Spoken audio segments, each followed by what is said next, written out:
Mi nombre es Juan. Nicole, cuando vos quieras, podemos arrancar.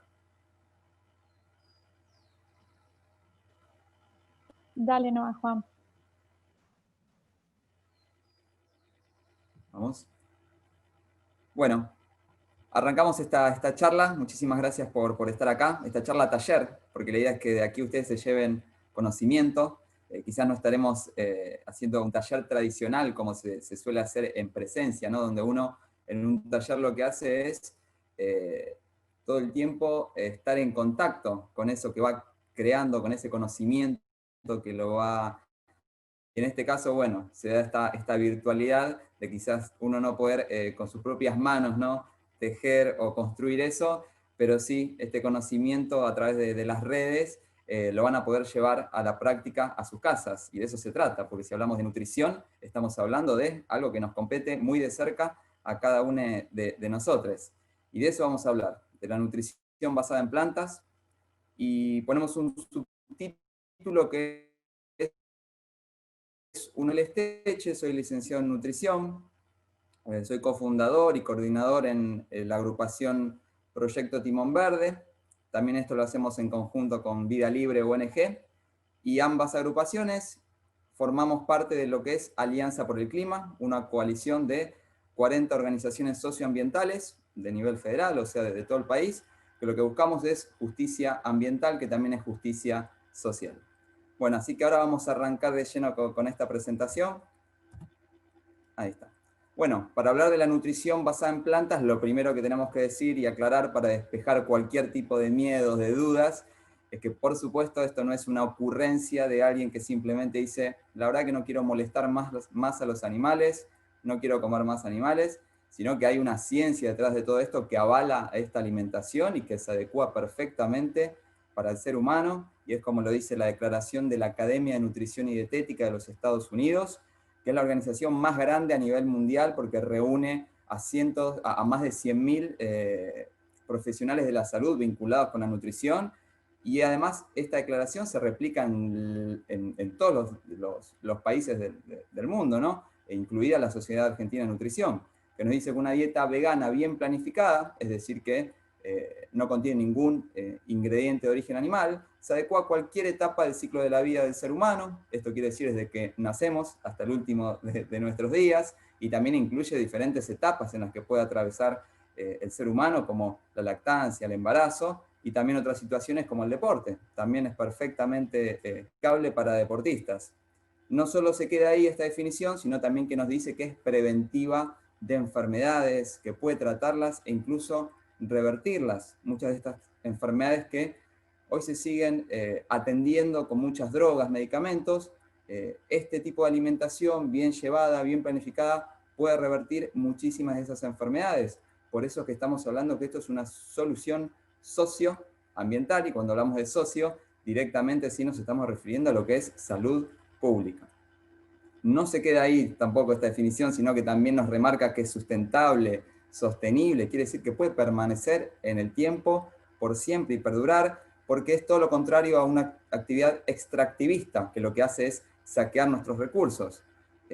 Podemos vivir de vegetales eternamente porque estaríamos produciendo de manera armoniosa, en armonía con la naturaleza. Obviamente estamos hablando de una producción agroecológica, sin usar agrotóxicos. Es por eso que esta alimentación es sostenible, sustentable, puede perdurar en el tiempo.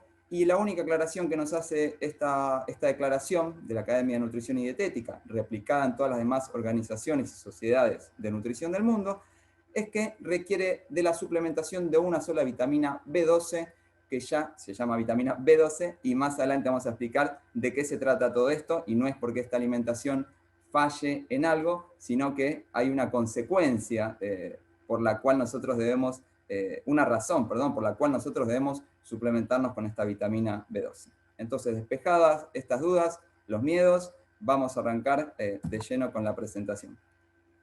Pilares de la salud. Bueno, hay 4 cosas básicas que tenemos que tener en cuenta cuando hablamos de salud.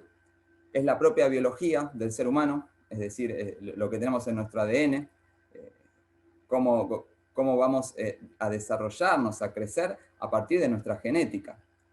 Luego el estilo de vida, ahí es cuando uno decide, ¿no? Y muchas veces por ahí no decide, sino que es víctima un poco del sistema o de la civilización que por ahí nos impone hábitos no muy saludables, pero tienen que ver, por ejemplo, con, bueno, llevar una mala alimentación, o, por ejemplo, fumar, el tabaquismo, eso es un mal hábito que no hace bien a la salud. Eso tiene que ver con el estilo de vida, el ser sedentario o el practicar algún deporte. Eso tiene que ver con una decisión muchas veces personal y que tiene que ver con el estilo de vida de cada uno.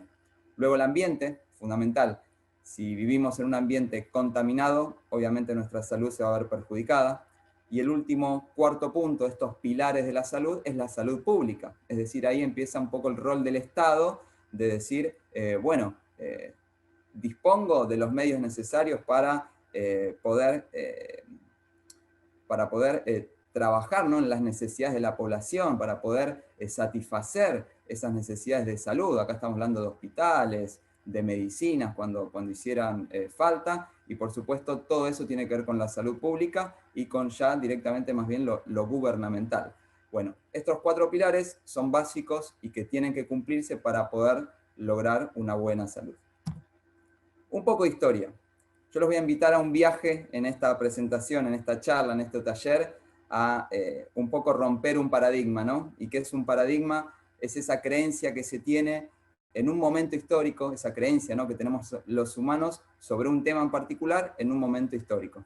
Y estamos viviendo un quiebre de ese paradigma, una revolución científica, y en este caso vinculada a la nutrición. Así que los invito a sumarse a este viaje en el cual estamos viviendo un momento histórico de quiebre en la ciencia, y espero, ¿no?, que nos lleve hacia un buen puerto. Esa es nuestra idea, pero para entenderlo hay que entender también y hay que conocer un poco de la historia, ¿no?, del ser humano en este planeta. Obviamente estamos hablando de una alimentación basada en plantas, entonces decimos, ¿y dónde entra en juego acá la alimentación de la carne? ¿O cómo fue que se dio? Obviamente que fue por supervivencia. Es porque en algún momento de nuestra historia, el ser humano, la especie humana, y está bueno hablar de la especie humana para bajar nuestro ego y entender que somos un animalito más adentro de este planeta. Entonces hablemos de la especie humana como podemos hablar de un montón de otras especies animales. No debemos perder la vista de que somos animales. Entonces, en algún momento de nuestra historia, nuestro espíritu nómade de salir, ir hacia otras, conocer otras tierras, también nos alejó de nuestro hábitat natural, real, donde podíamos disponer de muchísimos alimentos más bien de origen vegetal.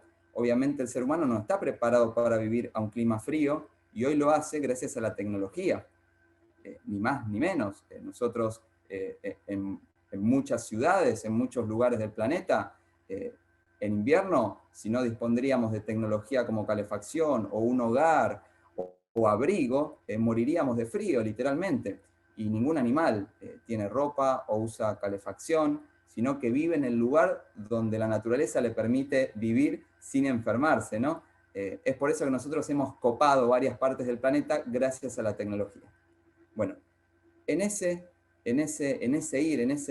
búsqueda constante del ser humano, se vio en algún momento desprovisto de alimentos, y muchas veces, ante situaciones extremas, tenemos que hacer lo que podemos hacer para sobrevivir. Y en ese momento fue cuando la especie humana pudo haber comenzado a cazar y alimentarse de animales, porque obviamente no es nada fácil eso, cazar, y menos acá como se ve en esta imagen, esto es un dibujo, utilizar herramientas, requiere de tecnología y también un gran desgaste de energía. Entonces fue en esa situación límite en la que la especie humana se vio con la necesidad de matar a otra especie para poder alimentarse. Cuando era mucho más fácil arrancar una fruta, o arrancar una hoja, o comer una raíz, que tranquilamente podemos vivir así porque es lo que practicamos les veganes a diario. Entonces esto también es ciencia, se puede vivir así. Luego hay muchos mitos, ¿no?, con respecto a que la proteína animal sí o sí fue lo que generó nuestro cerebro. Eso no está demostrado, y es como, les voy a dar ejemplo, como la historia un poco del huevo o la gallina. ¿Qué fue primero, el huevo o la gallina? Bueno, lo mismo pasa con los hidratos de carbono o las proteínas. ¿Qué fue primero, los hidratos de carbono o las proteínas? Los hidratos de carbono están en los alimentos de origen vegetal, básicamente, ¿no? También tienen proteínas. Si no, los veganos no existiríamos en este planeta. Entonces, ¿Por qué decimos qué es más importante? Porque el combustible principal para el cerebro, para las neuronas, es el azúcar, son los hidratos de carbono. Y también, como sabemos, como escuchamos recién en la declaración de la Academia de Nutrición y Dietética, podemos obtener todos los nutrientes de una alimentación vegetal.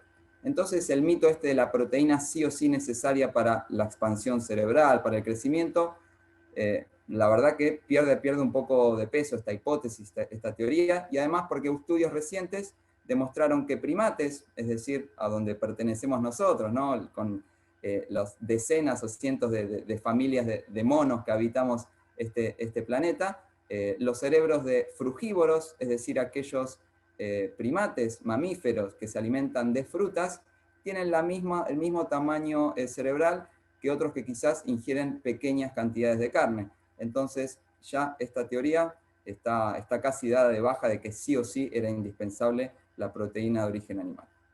Seguimos avanzando y ahora vamos a ir al presente. Esto fue la historia, esa necesidad extrema que nos vio para comer algo, si no, moríamos. El presente dice todo lo contrario. Cuanto más carne comemos, el impacto negativo en salud pública es abismal. El 50% de las muertes aquí en Argentina, y esto se replica en la mayoría de países, se asocian a enfermedades crónicas no transmisibles. ¿Cuáles son? La enfermedad cardiovascular, la diabetes 2, cáncer. Bueno, todo esto tiene que ver también con, excepto el cáncer, ¿no? Diabetes 2 y enfermedad cardiovascular, hipertensión, estamos hablando de otra enfermedad, bueno, el aumento de colesterol en sangre, hipercolesterolemia, así se llama, y por eso ahí yo puse unas palabritas pequeñas que dice colesterol, grasas saturadas, todo eso se encuentra en los alimentos de origen animal. Y estas muertes, estamos hablando de alrededor de 170.000 muertes al año en la Argentina, 170.000 muertes al año, tienen que ver, y una raíz, más que con el sedentarismo, con la mala alimentación. Porque obvio que es importante hacer una actividad física, pero en porcentaje, en probabilidades de contraer o no una enfermedad, la alimentación juega un rol fundamental. Esto que les mencioné antes, colesterol, grasas saturadas, abundan en los alimentos de origen animal y son las principales causas de estas enfermedades como la cardiovascular, diabetes 2, las que les mencioné antes, y que las promueven y obviamente terminan con el peor final que queremos. En cuanto al cáncer, tiene mucho que ver la proteína de origen animal, porque es potenciadora de crecimiento, y ya lo vamos a ver. Acá hice una lista enorme de enfermedades, y ¿por qué mencionamos esto? ¿No? Antes de entrar al taller, un poco hablar de los alimentos, que eso tiene que ver más con el taller, ¿no? Esta es toda la información introductoria, y hago hincapié en la proteína animal, porque ya se sabe que las grasas de las carnes, lácteos y huevos, también que el colesterol de estos alimentos causan daño. Eso ya es un hecho, ya se sabe. Pero poco se habla de la proteína animal, porque siempre se dicen bondades o beneficios de esta proteína como que es buena para el crecimiento. Pero es un crecimiento acelerado y en exceso el que nos produce, y eso no está nada bueno para la especie humana. En todos los estudios científicos que se realizaron, un crecimiento acelerado y exponencial nunca resultó beneficioso, sino que esas especies, esos animales donde se testeó, siempre vivieron menos. En cualquier animal, cualquier especie estudiada, un crecimiento acelerado potenciado por esta proteína de origen animal siempre nos va a hacer vivir menos años. Bueno, miren todas las enfermedades que se relacionan solo con la proteína animal, independientemente de las grasas, el colesterol. Bueno, las alergias. El alérgeno número 1 a nivel mundial en pediatría, bueno, y también por ahí en adultos se da, pero siempre se detecta desde la niñez, es la proteína de la leche de vaca, el primer alérgeno a nivel mundial. Luego le sigue la proteína del huevo, y en tercer lugar, la proteína de los peces y mariscos. Así que se llevan el podio, el top 3 de alérgenos, todas las proteínas de origen animal. Luego los cólicos en infantes, es este dolor de panza que tienen los bebés recién nacidos, también porque se da ahí la transmisión de la proteína de la leche de vaca, que muchas veces el bebé no está tomando la leche de vaca, pero sí la mamá que está dando de amamantar a ese bebé está consumiendo lácteos, consume leche, consume yogur, consume quesos, y a través de la leche materna le pasa esa proteína de la leche de vaca y le hace daño a este bebé, causándole una especie de alergia, con lo cual son esos dolores, esa inflamación que se da en el intestino. Seguimos, adicción por las casomorfinas. ¿Por qué a tantas personas o vegetarianos que aún siguen comiendo queso o huevo, les cuesta dejar los quesos, porque esta proteína de leche de vaca, cuando la digerimos parcialmente, cuando entra al torrente sanguíneo, a los mismos receptores en el cerebro neuronales de la heroína, una potente droga, y por eso les da placer y cierta adicción el consumo de queso. Seguimos, enfermedad renal crónica. No hay nada que le cause más trabajo al organismo que procesar la proteína de origen animal, y obviamente los riñones se ven afectados y en una constante inflamación por esto. Es por eso que cuando ya una persona está en diálisis, es decir, cuando ya tiene realmente muy deteriorados los riñones, o en la enfermedad, en la prediálisis, antes de llegar a ese extremo, la reducción de la proteína es fundamental y se hace hincapié en la proteína de origen animal. Luego, el bloqueo de vitamina D activa. Esto también tiene que ver con los riñones. La vitamina D es la que les veganes absorbemos, y todas las personas también, a través de la exposición de la piel al sol. Ahí los rayos ultravioletas generan la vitamina D, que se va a alojar luego en el hígado, y luego se va a terminar de formar en nuestros riñones. Bueno, si tenemos riñones deteriorados, si tenemos un organismo acidificado por este consumo de proteína en exceso, que es lo que nos da la proteína de origen animal, se va a ver afectada la síntesis de esta vitamina D, que es fundamental para la formación de huesos, que es fundamental para nuestro sistema inmunológico. Es por eso que todo repercute en todo, y el cuerpo humano es un universo increíble, es una fábrica increíble de reacciones, y justamente la proteína animal lo que hace es complicarnos todo este tipo de reacciones también metabólicas, fisiológicas. Esto también tiene que ver con la hipercalciuria, y eso potencia la osteoporosis, es decir, los huesos se van a volver más débiles porque eliminamos calcio en exceso, por esta acidificación continua que va adquiriendo nuestro organismo con este exceso de proteínas, de aminoácidos que contienen esas proteínas de origen animal. Hipercalciuria es la pérdida en exceso de calcio, que luego se traduce en osteoporosis, fractura de cadera, fracturas de brazos.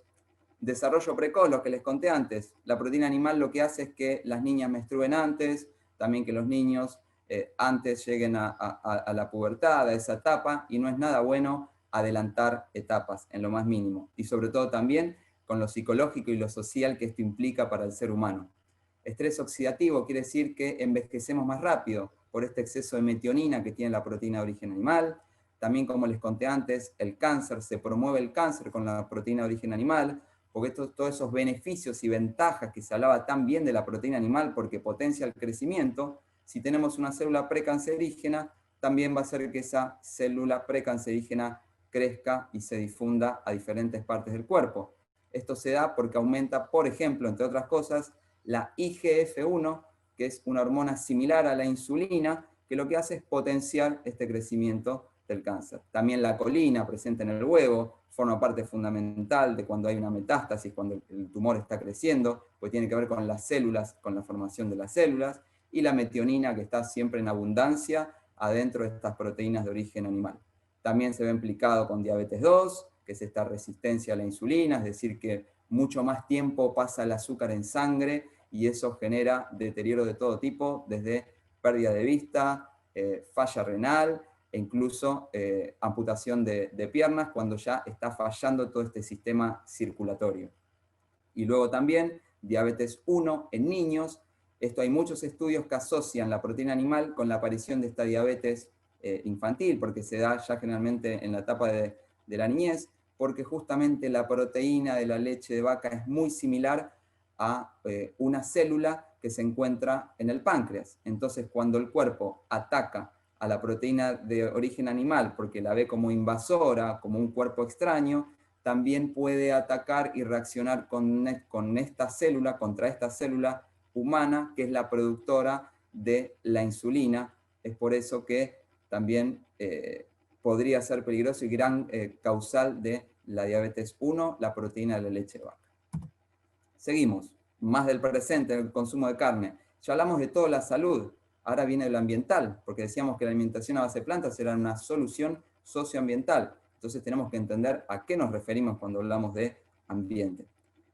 El consumo de carne sin duda causa degradación ambiental, despilfarro de recursos. Podríamos dar solo una charla directamente a hablar de todo lo negativo de la alimentación, de seguir con esta alimentación que incluye animales, ¿no? Y todo lo que le estamos haciendo el daño al planeta, ¿no? Además de, en primer lugar, la vida de esos animales. Ese es despilfarro de recursos, de todo tipo, desde energéticos hasta agua, tierra, contaminación, obviamente a partir del estiércol de esos animales, también de los agrotóxicos que se usan para alimentar a esos animales, y por supuesto los gases de efecto invernadero, los que produce el propio ganado, los propios animales, y que van a aumentar, que van a profundizarse en esto que conocemos, el cambio climático. Ni más ni menos, es gran causal del cambio climático, y simplemente en nuestro plato de comida podemos ya mitigar gran parte de ese plato de comida si empezamos a sacar los animales de nuestro plato de comida. Continuamos. Una imagen vale más que 1000 palabras. Bueno, esto sucede por extender la frontera agropecuaria en Brasil, por ejemplo. Esto es el Amazonas. Pero imágenes similares se ven en nuestro Gran Chaco, nuestros bosques, en Chaco, Santiago, norte de Santa Fe, lugares de Córdoba que, bueno, ya no existen estos bosques, en Formosa, en Salta, en Tucumán. Esto pasa por seguir fomentando la industria animal. Esto es vacas u otros animales, y luego aquí se puede plantar soja, maíz transgénico, todo para alimentar animales, no para alimentar humanos. Por eso esto es insostenible. Algunos datos de aquí de la Argentina. Bueno, en Argentina el 30-40% de los gases de efecto invernadero, que es esto lo que les comentaba, que lo que causa es el calentamiento global, es lo que promueve el cambio climático, provienen de la ganadería y todo el suelo degradado por esta industria. Nosotros no somos un país gran industrial, sino que somos agrícola-ganadero.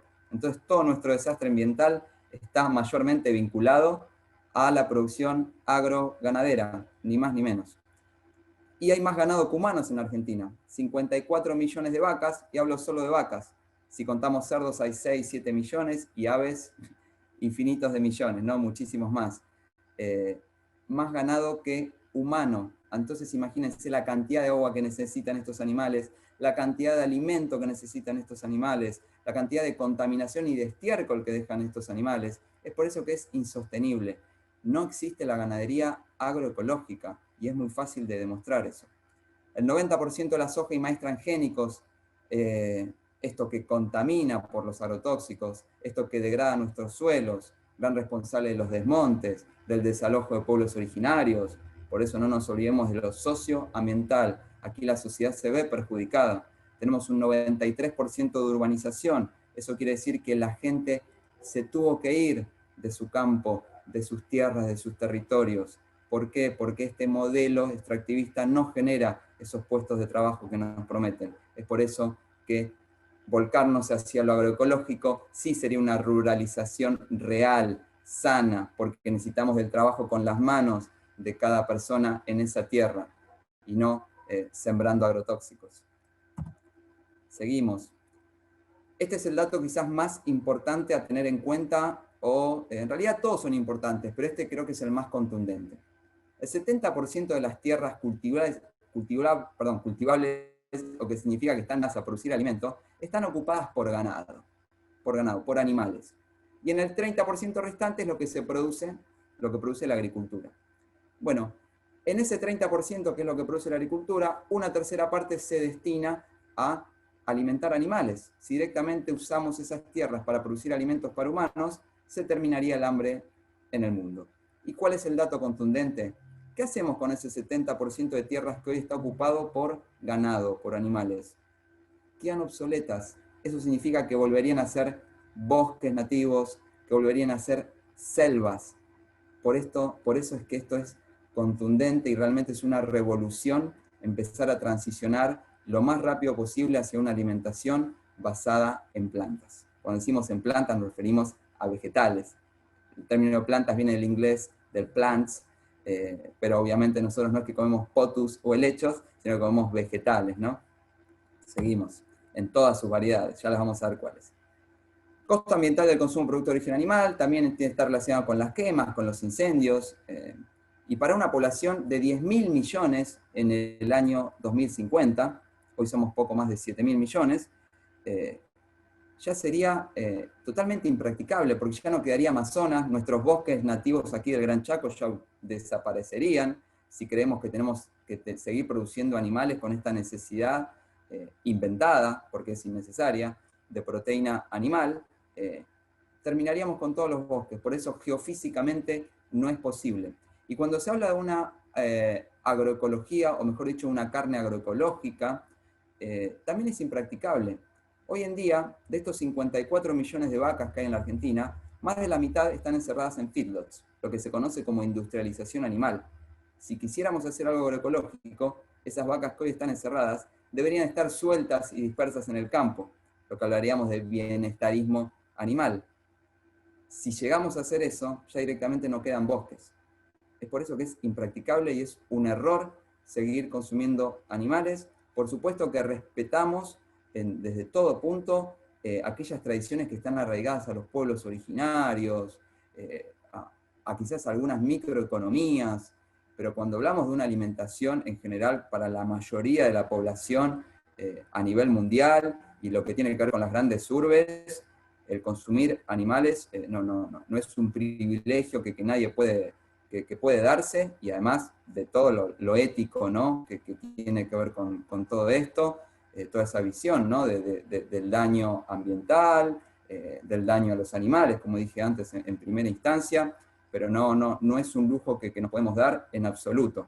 Vuelvo a aclarar, se respeta a los pueblos originarios, sus tradiciones, pero a nivel planetario no podemos seguir avalando este tipo de alimentación. En estas tres flechitas se explica muy fácilmente cómo es el daño que generan tantos animales. La flechita roja que indica aquí hacia el piso, vemos que se ha devastado. Ahí antes había una selva, había árboles, ya no hay más. Esa flechita marrón que también indica hacia abajo, se refiere a toda la contaminación que dejan estos animales, el estiércol. Y esa flechita hacia arriba son los gases de efecto invernadero, los que producen el calentamiento global, además también del estiércol. Seguimos. Como les conté antes, una tercera parte de los granos producidos por la agricultura se destinan a alimentar animales. Podrían destinarse directamente a humanos, produciendo legumbres, verduras, y solucionamos el hambre mundial. Así de simple, pero bueno, no hay una política y los intereses económicos son muy grandes, por eso cuesta tanto y es tan difícil lograr esto, pero estamos en ese camino y no vamos a bajar los brazos de ninguna manera porque lo que buscamos es justicia social y ambiental. Una vaca produce 50 kilos de estiércol por día, consume 50 litros de agua, ya les conté, las cifras son enormes y escandalosas de todo lo mal que utilizamos a los recursos y a la naturaleza, ¿no? Y un dato actual, que el acuerdo porcino que se pretende firmar consumiría 1,5 millones de litros de agua por día por granja, y son 25 granjas. Hay 7 millones de argentinos que no disponen de agua potable. Entonces imagínense si esto es, piensen, ¿no? Esto es lógico, está bien seguir incentivando y promoviendo este tipo de producción, de modelo extractivista vinculado al agronegocio. ¿Podemos seguir pensando que seguir explotando animales es acorde a lo que quisiera la naturaleza? En lo más mínimo. Una hamburguesa se necesitan 2.400 litros, una sola hamburguesa. Un kilo de carne, 15.400 litros de agua para producir eso. Estos son datos del consumo del agua y dicho por la FAO, la organización más grande que tiene que ver con la agricultura, ¿no? Con los alimentos. Un kilo de cereal, tan solo 1.000 litros de agua o legumbres, y un tomate, solo 80 litros de agua. Seguimos. Si algunos creen que la solución por ahí no está en el ganado, en los animales que por ahí vuelan o caminan y dicen, bueno, vamos a los mares, estamos equivocadísimos. Es un gran error porque ya desde el año 2006 los estudios científicos nos alertan, y ahí están las fuentes, que para el año 2048 ya habríamos saqueado todos los mares, porque estamos terminando también con todos esos recursos marítimos, mal llamados recursos marítimos, porque deberíamos dejarlos en paz y en tranquilidad y no tocarlos. No somos una especie capacitada para nadar y sumergirnos 100 metros y pescar una merluza o brótola o atún, en lo más mínimo, ese es alimento para otras especies que viven adentro de los océanos, no es nuestro alimento. Ya les digo, vayamos a lo básico, somos animalitos dentro de este planeta y estamos destruyendo los mares también. Además de la contaminación, por supuesto, estaba hablando de la pesca, se suma también la contaminación a esto que deteriora nuestros océanos. Seguimos. Bueno, ¿qué evolución se fue dando en cuanto a la alimentación y a lo social, no? Se habló ya desde en los años 90 de la seguridad alimentaria. ¿Qué significaba eso? Que el ser humano pueda disponer de alimentos, que no pase hambre. Obviamente esto todavía no ocurre. Hoy en día 825 millones de personas padecen hambre y hay 2.000 millones de personas, o sea casi una tercera parte de toda la población mundial, que está en riesgo de padecer hambre. O sea, ni siquiera logramos la seguridad alimentaria. Pero a pesar de eso se quiso avanzar un escalón más, porque claro, en esa seguridad alimentaria dejaba un poco al azar, bueno, ¿qué tipo de alimentos le damos a la población? En cambio, en la soberanía alimentaria ya se le da el poder al pueblo, a la población, de decidir qué producir, de qué manera producir, dónde producirlo, y ahí ya entra un poco la agroecología, ¿no? En poder disponer, ¿no? Que el pueblo pueda disponer de esas herramientas para decir, vamos a producir esto, que nos hace bien y que no daña al planeta, que no daña al ambiente. Eso es la soberanía alimentaria. Pero yo voy a un escalón más. Busquemos justicia alimentaria. Y ahí sí, no queda ningún punto afuera de esta ecuación en la búsqueda de alimentos. Y tiene que ver con el respeto. Y aquí es lo que tiene que ver la alimentación a base de plantas. Es un bien para todos, para todas las especies que habitan este planeta. Porque como les mostré antes, está demostrado científicamente que es innecesaria la proteína o cualquier nutriente de origen animal.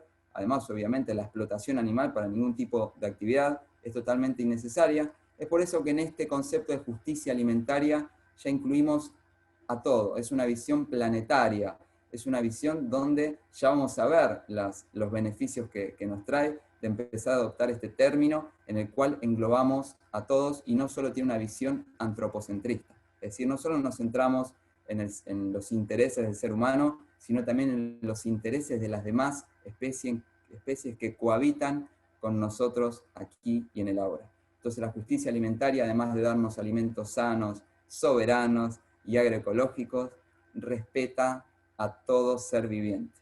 Seguimos. Entonces, comencemos con la nutrición. Entonces dicen, bueno, a ver, por ahí me convenciste o por ahí no, pero ¿qué como entonces? Vamos a ver. Se habla mucho en el de la moderación, y yo les quiero mostrar esto quizás para que entiendan dónde está la máscara de toda esta mentira, ¿no? Y poder quitarle esa máscara. Un nutricionista tradicional, que no es mi caso, no soy tradicional porque estoy en la minoría de esos nutricionistas que avalan, por supuesto, una alimentación vegana, pero porque han leído mucho, porque se basan en la ciencia y porque estamos dispuestos a salir de nuestra zona de confort. Es simplemente eso. Es simplemente salir de nuestra zona de confort y querer tratar de hacer lo mejor para este planeta. Lamentablemente muchos profesionales no quieren salir de su zona de confort y siguen enquistados en las viejas creencias y en ese paradigma que les mencioné al principio que nosotros estamos rompiendo. Entonces, cuando el profesional de la salud sigue enquistándose en ese viejo paradigma, le va a seguir recomendando que consuman lácteos, que consuman carnes y que consuman huevos. Pero ¿qué palabra van a poner adelante de esos tres productos? La palabra moderación. ¿Por qué? Porque saben que si consumen por ahí un poquito de más, ya rompemos esa delgada línea entre la salud y la enfermedad. ¿Por qué? Porque está demostrado que el consumo de este tipo de alimentos, cuanto más se comen, más nos lleva a un estado patológico, es decir, de enfermedad. Por eso todo el tiempo se está moderando el consumo de huevos. En algunos países es por ahí 3 a la semana, 4 o 5. En Argentina es solo un huevo por día. Entonces simplemente nos preguntamos, si fuera tan sano, ¿por qué no puedo comer la cantidad que quiero? Ningún animal en el planeta Tierra modera el consumo del alimento que la naturaleza puso para ese animal. Nosotros somos la única especie, por eso, si nos consideramos extraterrestres, podría ser, pero creo que no somos extraterrestres, sino que somos bien terrícolas. Tenemos un montón de alimentos los cuales para que sean saludables tenemos que moderarlos. Eso es un poco ilógico, pero está bueno cuestionárnoslo, y es lo que hacemos muchos profesionales de la salud. En cambio, por ahora la mayoría no se cuestiona esto por no salir de su zona de confort. Lo mismo para las carnes. No te van a decir que comas medio kilo de carne por día, porque si lo haces, a los 40 años con seguridad ya tenés el primer infarto. No hay ningún lugar a dudas. Entonces, la moderación es esa excusa para comer un poquito de aquello que nos hace daño. Y lo voy a comparar con el consumo de cigarrillos. Se sabe que fumar hace mal, no hay ningún lugar a dudas. Si se fuman 20 cigarrillos por día, hay muchas probabilidades de que por ahí en algún momento se tenga cáncer de pulmón o seguramente alguna enfermedad relacionada con los pulmones. Entonces, si 20 cigarrillos hacen mal, ¿podemos decir que 2 cigarrillos hacen bien? Obviamente que no. Lo mismo ocurre con los productos de origen animal, y es esto lo que estamos acá develando y quitándole esa máscara, esa careta a la mentira. La alimentación basada en plantas integrales, ¿por qué? Porque tienen que ser alimentos completos, no refinados. No refinados, es decir, no comer, les dije antes que los hidratos de carbono, el azúcar, es fundamental para nuestras neuronas, para nuestros músculos. Quieren glucosa, quieren azúcar, pero no es azúcar blanca refinado, sino el azúcar en los alimentos reales, en las frutas, allí están, o en los cereales integrales, es decir, no harinas refinadas, no harinas blancas. Siempre se prefiere lo integral. En lugar de un arroz blanco, un arroz integral. Allí están todos los nutrientes, vitaminas, minerales, antioxidantes, fitoquímicos. Por eso hablamos de integrales, alimentos completos. 100% de origen vegetal, ya lo dije antes, completos, calidad, responsables, es decir, que somos conscientes de lo que estamos comiendo, armónica, que incluya diferentes grupos de alimentos, suficientes, esto quiere decir que no pasemos hambre. Acá podemos comer hasta saciarnos, si elegimos sobre todo esos alimentos que son indispensables, el número 1 y número 2 en este puesto, que son las frutas y vegetales crudos. Es lo fácil, no necesito tecnología para eso, simplemente en mis manos. Y si estuviéramos en un ámbito más ecológico real, directamente deberíamos arrancar esa fruta del árbol y comer. Y ese sería el acto más noble de un ser humano para con la naturaleza en este hermoso acto que es comer y alimentarse. Y después, ¿adecuada a qué? Cuidado con esta adecuación. Debería ser adecuada obviamente a cada región geográfica, tenemos diferentes vegetales. Pero si hablamos de adecuado a las culturas, ahí sí tenemos que empezar a verlo ya con más detenimiento, porque sabemos que la cultura y la tradición no muchas veces tienen que ver con la biología. O sea, la biología y la naturaleza no entiende nada de cultura y tradición, es por eso que necesitamos una reeducación del ser humano, y esto no es imponiendo, sino explicando, trabajándolo, políticas públicas de alimentación, que podemos hacerlo tranquilamente y de a poco ir transicionando, de a poco pero lo más urgente posible, porque el colapso climático y ecológico está a la vuelta de la esquina, y es por eso que sí o sí necesitamos frenar esta frontera agropecuaria, y eso implicaría empezar a dejar de comer animales. Los beneficios de esta alimentación basada en plantas integrales, la digestión óptima, ni más ni menos, ni más ni menos. Acá comenzamos ya el taller de nutrición. Eficiencia metabólica, esto significa que vamos a tener más energía. Sistema inmunológico, obviamente, porque comienza desde el intestino a cada célula. Este sistema inmunológico se ve potenciado por todas las vitaminas, antioxidantes que tienen las frutas y verduras crudas, los fitoquímicos solo presentes en los alimentos de origen vegetal. Cuando escuchan hablar de un anticancerígeno, están hablando de un fitoquímico, o sea, una molécula solo presente en los vegetales que potencia ese sistema inmunológico y previene muchos tipos de cáncer, e incluso en laboratorio se revierten en, ya les digo, en lo que se llamarían placas de Petri, ¿no? Algo muy minucioso y diminuto que sea dentro de un laboratorio, ¿no? Un laboratorio científico.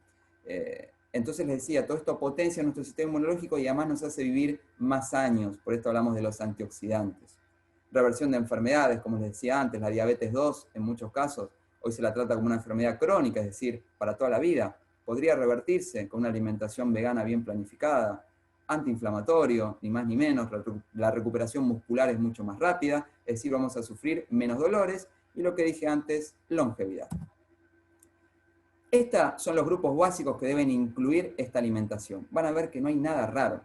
Yo no soy de los nutricionistas que te van a decir, y come tofu orgánico, o leche de almendras, o queso de castañas de cajú. Esos son delicatessen. Podemos vivir con algo bien básico, y creo que todos conocen lo que es una fruta, todos conocen lo que son las verduras, las que podemos comer en una ensalada o cocidas, como las papas, las batatas, las legumbres, que son las arvejas, ya los vamos a ver, cereales integrales, los frutos secos y semillas, y como les decía, la única vitamina B12 que por semana se debería consumir. Ahora vamos a ver luego las cantidades, y yo recomiendo un ideal mínimo del 70% crudo, es decir, eso es comer muchas frutas y ensaladas en el día, el resto cereales integrales, legumbres, y eso básicamente es lo cocido.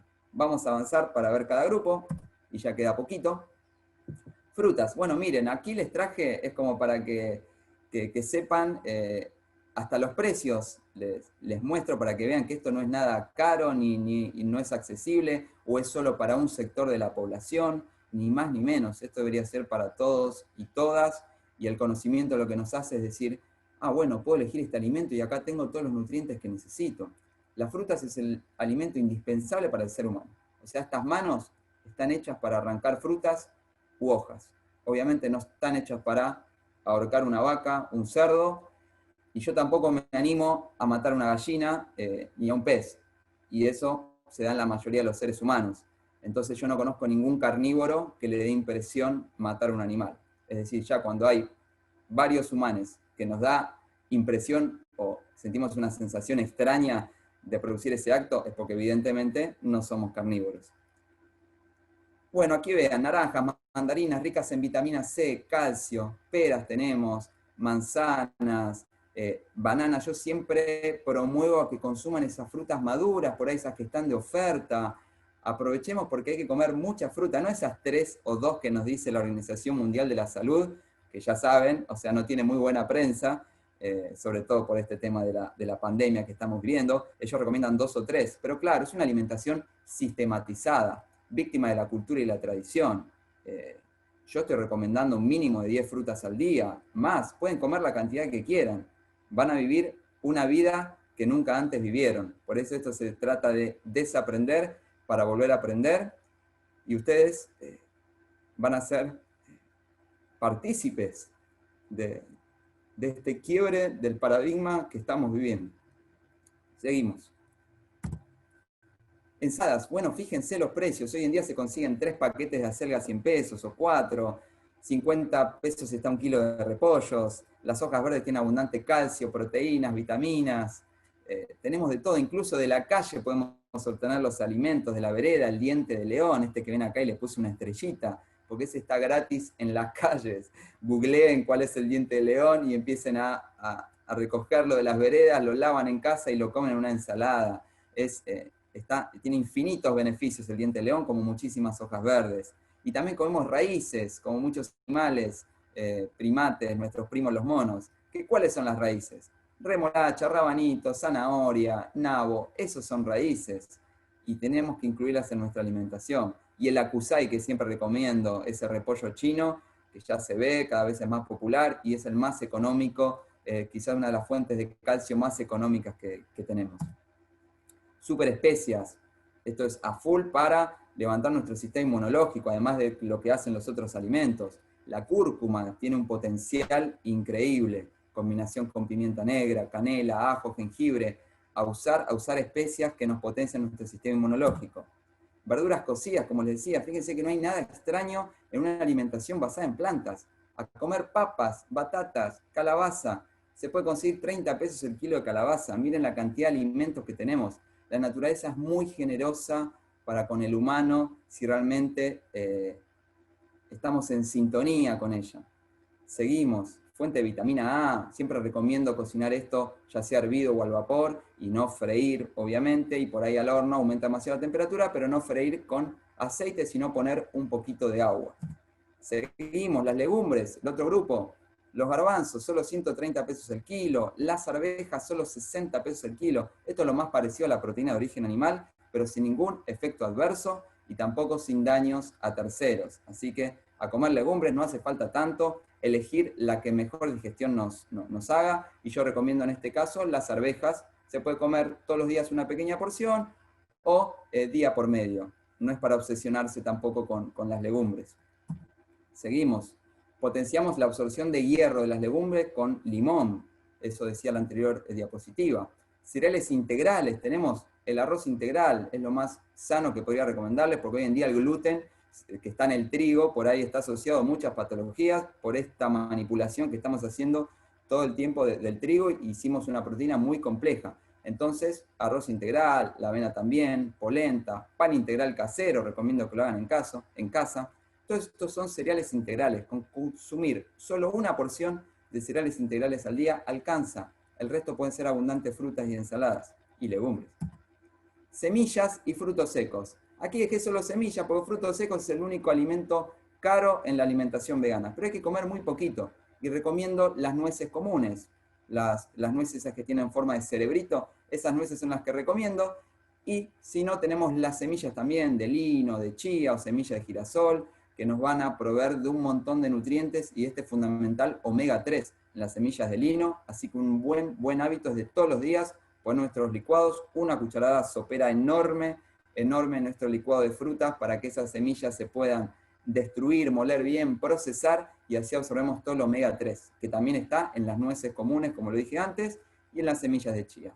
Semillas siempre pueden acompañar ensaladas o hacer nuestros propios aderezos en lugar de usar aceites, porque los aceites son refinados y siempre lo sano es comer alimentos integrales. ¿De dónde viene el aceite de girasol? De la semilla de girasol. Entonces a comer semilla de girasol. Vitamina B12, y ya estamos terminando. Este es un suplemento que sí o sí debemos consumir les veganes, y es porque nos alejamos de la naturaleza, de esas bacterias que nos proveían de vitamina B12. Nosotros antes arrancamos directamente el alimento de un árbol o de la tierra, o tomamos agua directamente de los arroyos. Ya no tenemos ese contacto con las bacterias que nos proveían de vitamina B12, así que sí o sí hay que suplementarla y es bastante económico. Solo 8 pesos semanales es la más barata de marca nacional. Solo 8 pesos por semana. Así que yo además propongo también que esta vitamina en algún momento se la tome con la seriedad que se la deba tomar y que debe ser libre y gratuita. Porque estamos hablando de una reducción millonaria, multimillonaria en gastos de salud pública. Todas estas enfermedades crónicas que les conté no existirían si llevamos una alimentación a base de plantas. Entonces, ¿qué nos cuesta nada más dar una vitamina a la población y ahorrar todas las enfermedades que nos quitan 25 años de vida en promedio y toda la destrucción ambiental? Y además, por supuesto, no respetar la vida de los animales. Derecho a la salud, derecho a un ambiente sano y respeto a los animales no humanos. Por último, justicia alimentaria, que es, obviamente, lo que no es para todos, no es para nadie, y esto tiene que ver con los límites geofísicos del planeta. La alimentación que incluye animales no puede practicarse por toda la humanidad, es por eso que no es para nadie, desde el punto de vista científico. Nutre y extiende la vida, eso es justicia, previene, erradica enfermedades, es sostenible, es en armonía con la naturaleza, respeta los intereses de todas las especies animales sintientes y, por supuesto, esta alimentación, justicia alimentaria, no responde a intereses corruptos ni a ecocidas, que es lo que lamentablemente hoy estamos viviendo a diario. Por último, me queda decirles muchas gracias, que sean conscientes y que sepamos que todo está conectado. Por eso no habrá liberación humana, que es lo que tanto ansiamos, si antes no hay una liberación animal. Va de la mano. Somos animales también. Ahí están los logos de las 3 agrupaciones y coalición que hicieron posible esto. Proyecto Timón Verde, la cual formo parte. Vida Libre. Gracias, Pamela, por conectarnos con todo esto. Y Alianza por el Clima, el cual también obviamente formamos parte y es un orgullo pertenecer. Y por último aquí dejo los Instagram para que puedan estar conectados con nosotros y seguir informándonos día a día. Bueno, me excedí 5 minutos, espero se hayan entretenido e informado y gracias por replicar todo esto. ¿Alguien quería hacer una pregunta? ¿Te puedo consultar algo? ¿Sí? El tener alta actividad física, me recomiendan no menos de 150. Bueno, me hiciste una pregunta que me encanta contestar. La obsesión de un deportista no debe ser las proteínas, sino la fuente de energía. ¿Las proteínas nos dan energía? No. ¿Los hidratos de carbono nos dan energía? Sí. Entonces focaliza en abundantes alimentos que te provean de energía, es decir, abundantes frutas y abundantes cereales integrales, es decir, comer arroz integral, o comer avena, o comer un buen pan integral que hagas en tu casa. Eso te va a proveer de energía. Y como son alimentos reales, esos alimentos vienen con proteínas. Bueno, las proteínas que tengan esos alimentos son las suficientes que vos necesitas. Porque vos no practicás físico-culturismo, a no ser que me digas que practicás físico-culturismo. Si sos un deportista que lo que hace es correr, que lo que hace es jugar al fútbol, al vóley, al tenis, no necesitas más proteínas que las que te den todos los alimentos para que vos no caigas en un déficit calórico. Cuando ahí vos comés menos de lo que realmente tendrías que comer de hidratos de carbono, tu cuerpo empieza a utilizar de manera ineficiente la proteína. Ineficiente porque la proteína no tiene que usarse para fuente de energía, sino para construcción muscular y un montón de otras funciones que tienen las proteínas. Entonces, no te obsesiones con la proteína si tu trabajo no tiene que ver con el incremento de masa muscular. Un ejemplo clásico es Novak Djokovic, el tenista número 1, es una persona delgada, pero tiene una potencia y una fuerza que hace que sea el tenista número 1. Él no consume proteína de origen animal. Simplemente es eso, hay que derribar un mito enorme con el tema, con la proteína, hay un marketing exageradísimo. Si vos consumís, reitero, alimentos reales, ricos en fuentes de hidrato de carbono, vas a tener todas las proteínas que necesites. Y le sumás legumbres, ya está, tenés el plus de proteína que necesitabas. Llevan intentando bajar el consumo de carne, ahí está el problema, si necesito masa muscular, claro, pero lo del Novak es porque consume suplementos proteicos a base de planta, pues igual como en cuestión de energía, para cuestión muscular. No, no te practicalo con vos mismo, practicalo con vos mismo. Si no estás en un gimnasio para incrementar masa muscular al estilo de un fisicoculturista, no hace falta eso, porque vas a estar también dándole mucho más trabajo a los riñones. La única excepción es el fisicoculturismo. El resto de los deportes no hay que obsesionarse con la proteína, porque el cuerpo se vuelve mucho más eficiente y hace más con menos cuando lleva una alimentación óptima. Bueno, creo que ahí he respondido todo. Bueno, me despido a todos. Muchas gracias por haber estado hasta aquí y espero verlos en la próxima. Gracias, Ted Villurquiza, y gracias por confiar. Así que bueno, nos estamos viendo muy pronto. Adiós, adiós. Muchas gracias a vos, Juan. Hasta luego.